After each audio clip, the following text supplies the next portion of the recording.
మరి నిన్నటి వరకు జరుగుతున్నటువంటి విషయాన్ని మీరు ఒకసారి గమనించాలని కోరుకుంటున్నాను. ఈ బెత్తపాడు నియోజకవర్గంలో రాజకీయాలకు అతీతంగా అందరూ కూడా సమానంగా కుల మతాలకు అతీతంగా అన్ని కార్యక్రమాలు చేస్తున్నాం. కానీ నిన్నటి నుంచి వైఎస్ఆర్ కాంగ్రెస్ పార్టీ ఒక నిర్ణయానికి వచ్చి కనీసం రాబోయే ఎన్నికల్లో పనిచేసే కార్యకర్తలు కానీ నాయకులు కానీ ఎవరు లేకపోవడం వల్ల ఈవేళ వరకు ఎవరైతే వాలంటీర్లుగా పనిచేస్తున్నారో వాళ్ళ ఇళ్లకి వెళ్ళి వాళ్ళని స్వయంగా పిలిపించుకొని బలవంతంగా పార్టీ వాళ్ళు చేసేటువంటి వాలంటీర్ ఉద్యోగానికి రాజీనామా చేయించడం చాలా దురదృష్టకరమైన విషయం.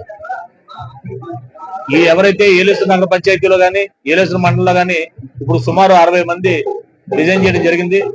వాళ్ళలో సగం మంది పైగా నాకు ఫోన్ చేసి చెప్పడం జరిగింది. మమ్మల్ని నాయకులు బలవంతంగా మా ఇళ్లకు వచ్చి మాతో సంతకాలు పెట్టించి మమ్మల్ని రాజీనామా చేయమని చెప్తున్నారు. మాకు ఉన్న ఏకైక ఆధారం ఈ వాలంటరీ ఉద్యోగమే. రానున్న రోజుల్లో తెలుగుదేశం